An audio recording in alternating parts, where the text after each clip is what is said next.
Hello and welcome to Big Bang Radio Spotlights. This is a show where we talk to various artists from all around the world about their music and their process for making it. I'm your host, Michael Parker, and I had the chance to speak with singer-songwriter Spence Hood from Seattle, Washington. Without further ado, here's the interview. Spence, you are from Denver, Colorado. Do you feel that coming from that area that it has helped to influence your music? Yeah, that's a good question. I guess honestly, the Colorado thing didn't feel like it really influenced my music that much. I think it was mostly my dad who was he was a big kind of Pearl Jam, REM kind of guy, and I kind of like to joke about it because he played that a lot when I was growing up, and it really just helped me decide I didn't like that music. So we kind of crossed that off the list early on. I was not going to be into jam band stuff. As far as your start, how did you get your start in music? I was like, well, Spence, you got 6-7 songs lying around.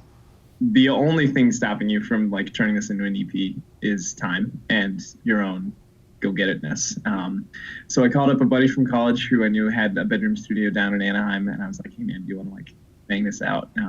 There's something about like the strike of midnight and seeing your name pop up on Spotify in that chunky, nice text, and you now exist as a real musician. Also, I did some reading on you, and I noticed you have a unique blend of or style of music that you created. Like you have a combination of acoustic pop, jazz, and R&B. So when it comes to you creating these different songs, when you come up with a song, do you automatically like hear a sound in your head, or do you feel that the songs each develop their own musical personality?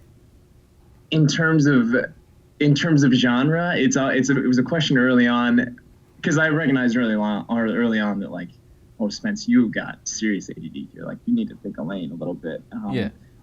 For me, it's like, I don't know, if I hear an R&B song coming out of a lick that I just figured out on the piano, I feel like someone's got to make a song out of it, and I found it. Nobody else sees it yet, so it's got to be me. I don't know if that even answers the question, but no, I understand what you're saying. It makes sense. What you're saying is that the songs are there, and as an artist, you have to keep pulling and tugging, pushing and pounding until you can find this hidden treasure. You know the treasure is there. You just have to be the one to be persistent and go after what others won't go after. Because you have artists out there that are part-time artists, and then you got, like yourself, full-time artists. Sure. So if you want to be in the game, you have to be full-time. You have to be in the game, and if you recognize something as a little gospel lick and you know nothing about gospel, and this happened to me actually pretty recently, I will never take that as like, all right, that's somebody else's field. That just doesn't work for me. For me, that is an invitation to learn a little bit more about the genre, and like, it's my duty, man. I'm just fighting the good fight out here. I got to bring that song out into life, and if it means I got to learn a little bit more about a new genre, like, game on. Let's clear the schedule. I agree. Now, as far as lyrics, do you write your own, and what helps to influence your lyrics? I do write my own lyrics, and I would say I'm definitely more on the phonetic satisfaction side than I think some other folks are. Maybe this is where the REM came in a little bit. So I know Michael Stipe had some zany there. But I think, I'm not afraid to prioritize mouthfeel and prioritize just flow over meaning sometimes. I think maybe some other artists would look down on that a little bit. For me, music is more than poetry with notes on top of it. Music is one sticky, nasty mess, and I think that it's gotta sound nice rolling off the tongue before anything else. So I think, for me, it starts phonetically. I'll get dummy lyrics in there, and then I'll tighten some of the screws around. I don't know if you want me to go in the process. You're good. Every artist has some artists that they look up to, that they aspire to, that they would like to meet. Who are your musical influences, and how have they helped to influence your music? Oh, good question. Well, I would say early on, the first musical idol I ever had was John Mayer.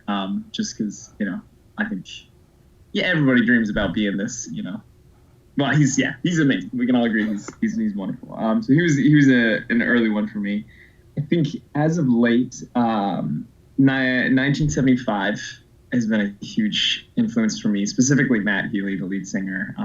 Just watching his interviews, he just thinks like an artist, man. I don't know how else to say it. He's everywhere. And then in terms of lyrics specifically, I find myself thinking, what would Chance do? What would Chance the Rapper do? A lot of times I'm sitting down to write. Because he's got, I don't know, he opened up the world to kind of rhythmic writing and hip hop writing he opened that world to me in a way that hadn't been opened before, and I really appreciate that. In terms of meeting him, I just had a conversation with my friend about this the other night. If someone told me that John Mayer or Chance or Jason Mraz or something was at the bar down the road and just hanging out on their own, I really don't think I would want to go down and meet them, because I think that they exist on such a fine balance of idolship in my brain, and they'll never really be able to live up to it, I guess, in real life. And if I'm gonna meet them, let me collab with them, or let me come to them. I don't want them to come to me, I guess, if that makes sense. I understand. When you approach them, you want to make sure that you have yourself together. Yeah, absolutely. Yeah, they don't need to see what's going on there. Give me a few years to figure stuff out. I understand that. And at the same time, even if you find out that they're gonna be there tomorrow at that bar, for me, I would encourage you to go meet them, because you never know what they might give you and where you might be, because you do have talent.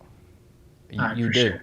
You do, and it takes hard work to start from nothing and have to build up, and you know that you have to be the first person to invest in yourself.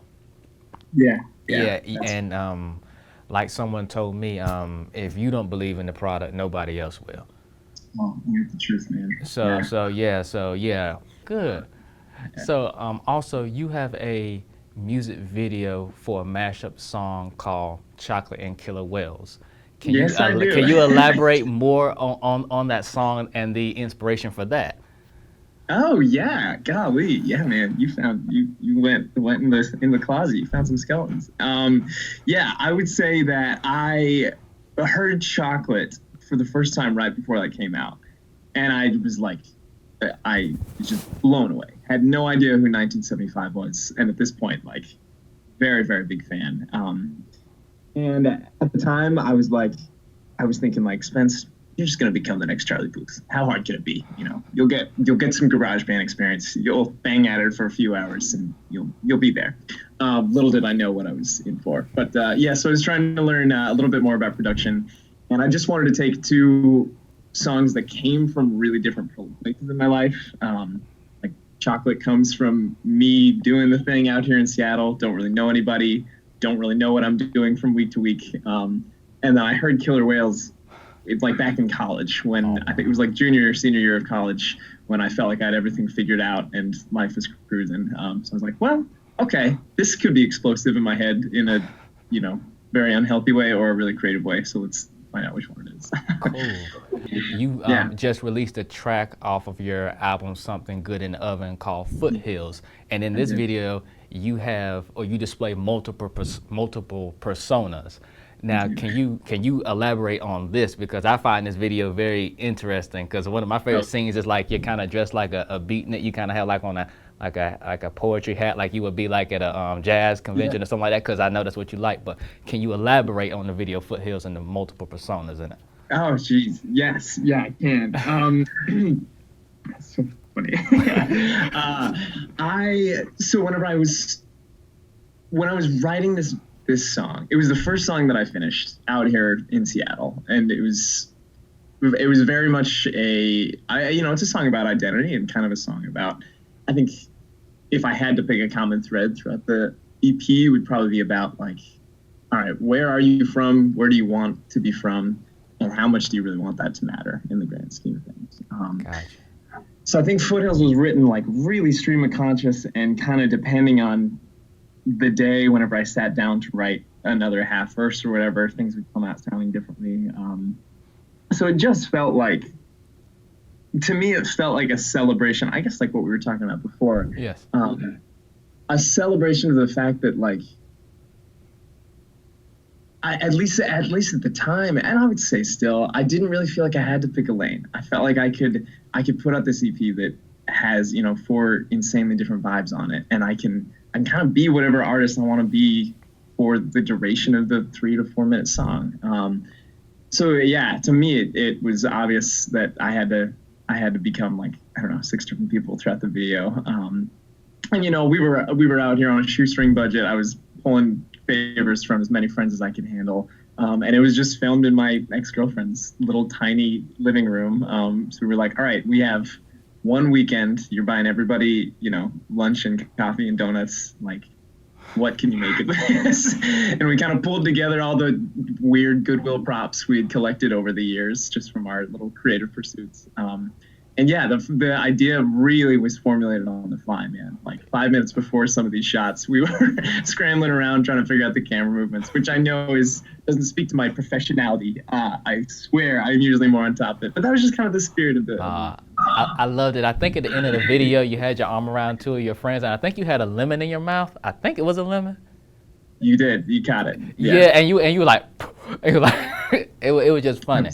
That was real bad, man. What people don't realize is like I spit all over their faces. Like that was nasty for everybody in that room. So, and that was the only take we really had time to get. So, wow. I had to go in. But I enjoyed the video. You're very good at using your space and taking what you have and working to the best of your ability. So I want to credit you with that, because that's very key, as you know, coming up when you're working with a limited budget. So shout out to you for doing that. Yeah. How can we keep up with the happenings of Spence Hood? Where can we go at in order to make sure that we stay abreast of whatever new ideas that you have coming out? Yeah, I would say Instagram and Facebook are great. Yes. So Instagram just at Spence TUNES, Spence Tunes. And then Facebook.com/Spence Hood. I would say for kind of first peeks and first grabs at the real inner workings, my email list is where I probably spend the most time of like laying out. Okay, these are my homies. This is the family. What do I need to tell the family before I tell the friends? So yeah, getting folks on the email list is the big one. But social media is a great way to keep up too. Thanks so much to Spence for talking to us about his music. If you would like to see more interviews like this, you can follow us on Facebook.com/Studio67NCC or YouTube.com/NashCom College, or you can follow us on Instagram at Studio67NCC. I'm Michael Parker. Have a great day.